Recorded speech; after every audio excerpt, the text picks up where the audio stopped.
থাকবেন, ইতিকাফের মাধ্যমে আমার আল্লাহর প্রিয় বান্দা হওয়া যায়। সুবহানাল্লাহ।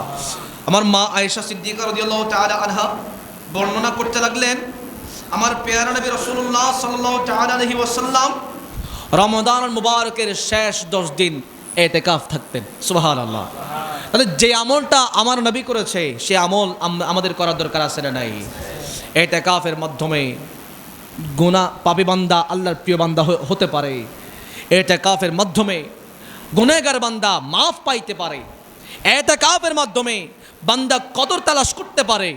ইতিকাফের মাধ্যমে বান্দার কদর নসিব হয়। সুবহানাল্লাহ। অনেক বাবারা আছেন, অনেক মায়েরা আছেন, ইতিকাফ করে ঠিক আছে, কিন্তু যাবতীয় কাজগুলো মোটামুটি চলতেছে। কেমন করে? ইতিকাফ থাকলেন, এলাকার একজন বন্ধু আসলো, ওই দোস্ত আয়, বহুত দিন তোরে দেখি না, প্রায় 5-6 দিন হয়ে গেল, সুখের দুঃখের গল্প করি না, আয় একটু কথাবার্তা বলি। হ্যাঁ, এটার নাম ইতিকাফ নয়। এরপরে আয় হাই নিজের বউটারে রাখি আসলাম ঘরে, নতুন বিয়ে করলাম, বউটা ঘরের মধ্যে আছে, কেমন আছে জিজ্ঞেস করি, এরপর রাতে ফোন দিয়ে বউয়ের সাথে কথা বলতেছি, এটার নাম ইতিকাফ নয়। এরপরে ইতিকাফ থাকলাম ঠিক আছে, কিন্তু মসজিদে বসে ব্যবসায়িক হিসেব কিতাব সবগুলো করতেছি। আছে না না এমন বান্দা?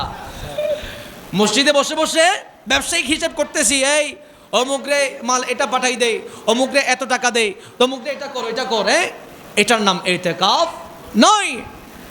ইতিকাফ সম্পূর্ণ একেবারে সকল দুনিয়ার সকল কাজ থেকে নিজেকে হেফাজত রাখতে হবে।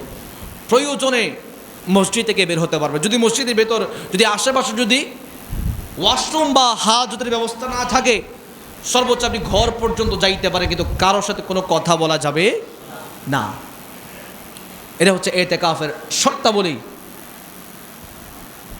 যদি আপনার যদি একটু যদি 19-20 হয়ে যায়, তাহলে আপনার ইতিকাফ ভঙ্গ হয়ে যাবে। যদি হঠাৎ করে দেখা যাচ্ছে আপনি অতীব অসুস্থ, এখানে আপনাকে দেখাশোনার জন্য কেউ নাই, তখন আপনি ইতিকাফ ভঙ্গ করতে পারবেন। কারণ ইসলামের মধ্যে উজরের জন্য সব কিছু মাফ। ওই যে একটা কথা বলে না, উজরের কারণে 7 খুন মাফ বলে না। ইসলাম হচ্ছে সহজ, ইসলাম হচ্ছে একেবারে সহজ, ইসলাম কঠিন নয়। আপনার সমস্যা হয়েছে, ইসলাম আপনাকে ছাড় দিয়েছে।